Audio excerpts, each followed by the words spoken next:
proper schools like the Egyptians had. It's not a school where you have to pay and they dumb you down. It's a school where they're dying for people to knock on their doors. In Egypt, they were waiting for initiates to turn up, and eager people to knock. And that's why Jesus says, keep knocking and it'll be open. Because, you used to go down from the mountains, you used to go down to that school in Egypt and you'd knock and the priest would say, nah.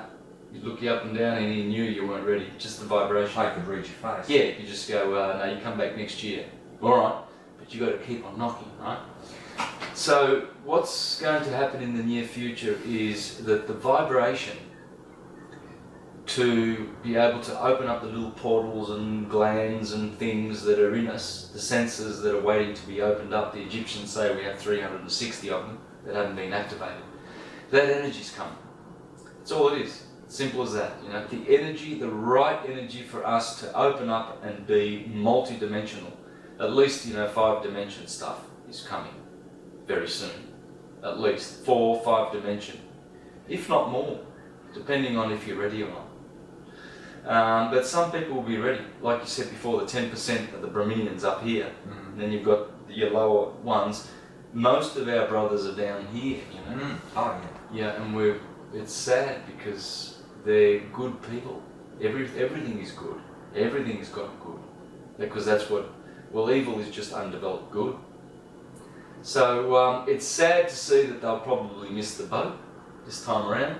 Who knows? Might not even work like that, It might work that we all just get saved enough in consciousness that we can live in peace. Even the lower ones down here are going to have a good portion of higher consciousness, enough to enable them to say, hey, yeah, the idea of no government and self, determination and spirituality and wisdom is a pretty good idea, and peace. Let's give that a chance. That's hopefully how it's going to turn out. There's a lot of clairvoyants and seers that see a different end of it all. They see it as, a lot of destruction and partial salvation. Look, I've been on the case for some time, and I think that people are interested in business and they've got to pay their bills. It's very easy for spiritualists to become compromised in this world, in real terms. So what I'm essentially saying, though, is that, look, there's enough people that have taken up their right place in the world.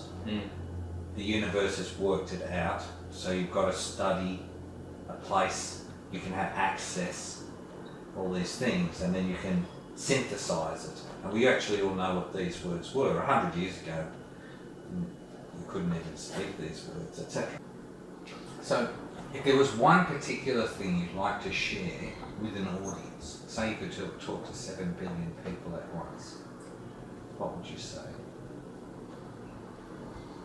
I would be sure to use the word syncretism in the sentence and encourage people to use syncretic thinking always. Syncretic thinking is based on knowledge and having a good foundation of knowledge on most subjects, in particular theology. Theology is very important. Theology is pure science. That's all it is. The Netas, or the gods, as the churchgoers say, all the Egyptians had gods with animal heads. They're demons. No, they're Netas. Neta is the word we get nature from.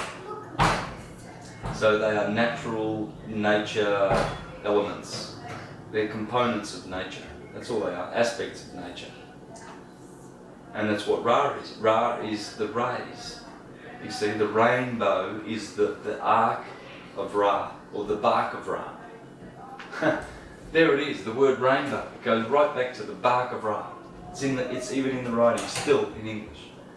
I'd like people to see languages like that. I'd like for them to open their eyes and see what's hiding right under their noses. It sounds like the word syncretic and the word secret is virtually the same. Well, so is the word sacred. Again, another one. Yeah, secret and sacred. Yeah, they are very, very similar. And synchronicity too. A lot of people confuse syncretism with synchronicity. And I have to tell people, I'm not talking about synchronicity right now, I'm talking about syncretism. It's a different animal. Please learn this word, I say.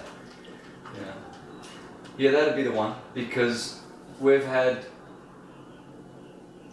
years and years and years of the opposite, division. Syncretism is the opposite to division. Yes, it seems to me that because everyone is bilingual these days, generally speaking, that in actual fact the trigger, even if we're using the English language to speak these words and ideas, people in other languages pick up on it straight away. Yeah. Yes. In other words, it's pliable to all human beings. It is. Shareware. Yeah. Beautiful. Yeah, shareware. Yeah, Italians don't struggle with it, Spanish don't struggle with it, Portuguese, I know that because they write to me and tell me they understand it. You've got people from all over the world who are not really good at English tell me they understand what I'm saying. You're right. It's in us. It's the language of vibration. We're not that stupid. We're pretty smart. We'll work it out. Santos, Bonacci, thank you very much for your time. Yeah, thanks. Good. We'll catch up again in which one. Oh yeah, for sure.